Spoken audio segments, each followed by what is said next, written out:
It's probably carcinogenic. It probably causes cancer.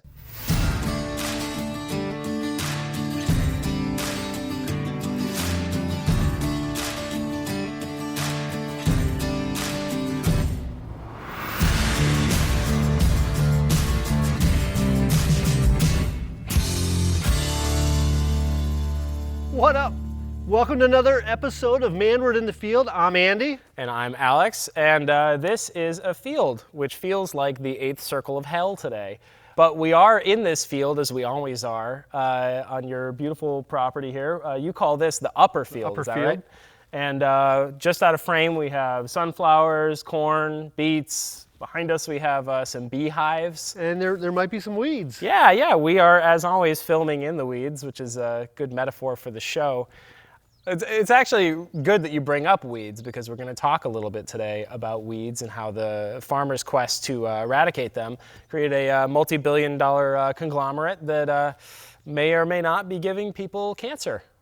So we've talked about Monsanto here before. That's right. We talked about the fact that there is no Roundup yet for cannabis. So most folks know Monsanto as the maker of Roundup. Even if you're not a farmer, I'm not, you are, you know that Roundup is, the world's preeminent weed killer. It's been around since, what, the 1970s? Yeah, so when we hear the word Roundup, most folks, know what that is. It's a big weed killer. The main ingredient is glyphosate. We couldn't have the cheap food, the abundant food that we have now without glyphosate and Roundup and its different iterations. And so if you eat any food produced in America, pretty much anywhere in the world, you have eaten and you are eating, according to tests, trace elements of glyphosate. So you can't get around this stuff. It's in everything that we eat. Right, so it's sprayed on corn, soybeans, any crop you can think of, wheat, anything where you would want to, 13 billion pounds of the stuff are sprayed onto crops every year. So that's why it's critical. If you look at it from an economic standpoint, we need this stuff. There's no other herbicide that allows us to produce the amount of food for the amount of people that we have for such a low cost. So that's really what we need to understand here as we dive into the controversy behind the research, behind the companies, the name game that's being played, and there's a lot going on with that. Right, and I mean, this may all sound very scary and alarmist, but don't worry, this only affects you if you eat food. Yeah, if you don't eat food, tune out. We're seeing over and over again all of these big name research houses and researchers that are coming up with studies that show, it was the International Agency for Research on Cancer had this blockbuster study where they showed, it's probably carcinogenic. It probably causes cancer. The Department of Agriculture tried to test how much glyphosate is in our food, and they found it pretty much everywhere. They found it in corn, they found it in wheat, they found it in honey. It's even in beer, Andy. It's an appropriate reaction. So I believe it was the Public Interest Research Group. They studied 20 beers and wines, okay, which, sounds like my dream job. They studied 20 beers and wines. I mean, it's my average. But so they studied 20 beers and wines, including brands that were supposedly organic, or they have the organic label, and they found that 19 of them contained detectable levels of glyphosate.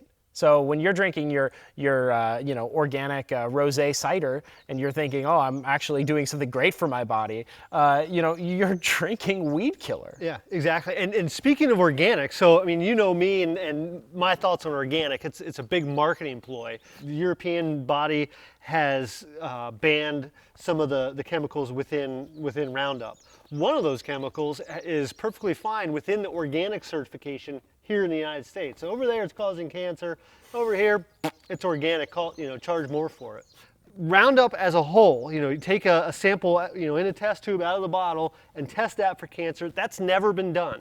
Only the individual chemicals. And so a lot of the researchers are concerned about what happens when we put these two things together. Because we know when we put, water is fine, barley is fine, but if we put water and barley and walk away for a little bit, we get a little tipsy. So what's happening with these other chemicals within Roundup, we call them the surfactants, the things that help it stick to a plant or help it get through the cellular level. They're not actually doing the killing. They're not the active ingredient, but these inactive ingredients are often just as powerful if not more powerful. And again, some of them have been banned in other countries. And that's the know-how that a lot of people aren't looking. They'll watch the nightly news and hear a study that says eggs are bad this week and walk away with that, or Roundup was proven fine. But they won't go in and learn the nuances and the truth behind it. And that's what's really, really important. Has anybody tried to ban it? Yeah, good question. So Sri Lanka tried. They said, hey, this stuff could be dangerous. Let's get rid of it. They outlawed it. Farmers had to go find another alternative. Guess what? Yields went down and prices went up. The international market, our friend the free market, came in and crushed them, and they had to go back and allow Roundup back in. So now Vietnam has tried to ban it, and they just did it last year, so we'll see how long it lasts. But again, it boils down to the economic security with all this. So, as soon as they outlaw it, prices go up, yields go down, and then they have to back out of it. So here in the United States, we can't get rid of glyphosate or Roundup because our prices would go up, the system would fall, and the cheap food and the abundant food that we all depend on would suddenly disappear, which is big trouble. And to me, that's really scary. Yeah, I mean, cancer comes second to me wanting to pay less than $5 for hot dog buns. Exactly. Let's do a quiz. So, what company makes Roundup? Monsanto? No. So Monsanto doesn't exist anymore. The company that actually, if you go to Home Depot or Lowe's or your big box store or whatever and buy a gallon of Roundup, you as a consumer, you're buying it from ScottsMiracle-Gro. They licensed basically the branding. It's kind of smoke and mirrors if you look at it from a marketing perspective. Of course it is, because they've gotten so much heat from the mainstream press. They're trying to get as much difference, much spacing in there as they can. Well, I mean, you can't get much more spacing than the fact that Monsanto doesn't exist, actually. No longer does Monsanto, the name, exist. Exactly. It was bought by Bayer, so it's a European company now that is driving things. So, we have this bad publicity for Monsanto. What better, if you're a serial murderer, what better thing to do than just change your name? Well, right, and that's how we got into this conversation to begin with, is the fact that most people are like, yes, Monsanto, bad. I saw on the nightly news, Monsanto is doing some shady stuff. That's all I need to know. Well, good news, you don't have to hear about it anymore because Monsanto has gone underground. You're not going to hear about them, so you figure the problem is solved. Yeah, you're going to hear about it from this great company, Bayer, that, has pain relievers and all sorts of healthy things. It's no longer this evil chemical company. It's a big healthcare company now. And plus, you're going to look on your jug of Roundup and you're going to see ScottsMiracle-Gro. This can't be the bad stuff that Monsanto is making. No way. Yeah, I mean, the bottle's green, so it's got to be good. Exactly. It's green. Green's good. So this is starting to feel big. It feels like an insurmountable problem. But there are things that people can do. What can we do to deal with the issue in our lives? Yeah, so I mean, if you have the means, the time, and again, the know-how, grow your own food. I mean, that's what I'm doing here. It doesn't take much, but I get that it's difficult. I read a lot of books. One of my heroes I recently got to meet, Joel Salatin, on the movie Food Inc. You've probably seen that. Yeah, absolutely. Very popular. He's kind of a mad genius when it comes to this sort of thing.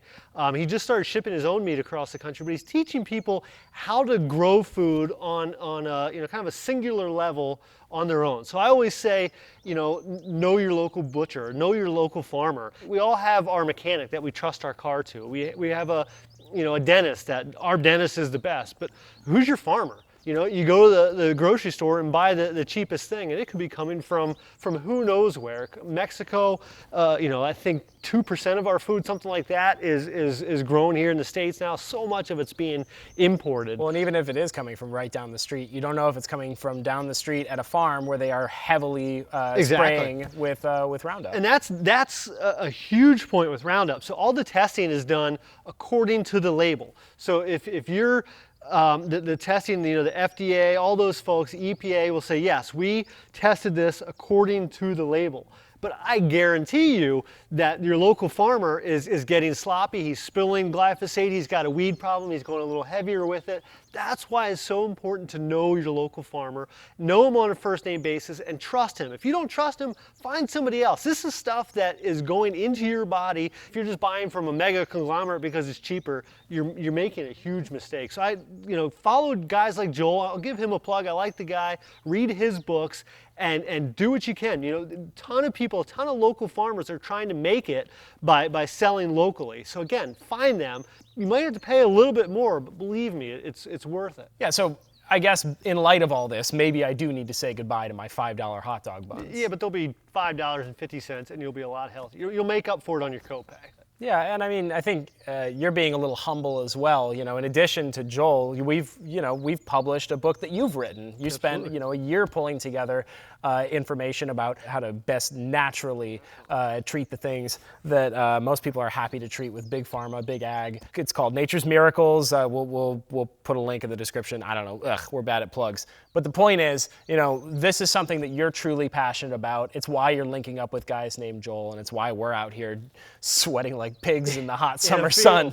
So right now the book is only available to Manward letter subscribers, but we might see about making it available more to the public. Right. And I mean, look, we'll share information about all this, about our book, about our interview with Joel. It's a two-parter. It's great. Check it out. And we'll put other useful information below, including how you can even, in any setup, do hydroponic farming in your basement if you wanted to. We'll get you all that. We'll get you a healthy crop of links, glyphosate-free, our gift to you. Cheers to that. Hey, thanks for watching. I hope you found the video informative. Go ahead and if you haven't already, be sure to like, comment, and subscribe, and we'll see you next time.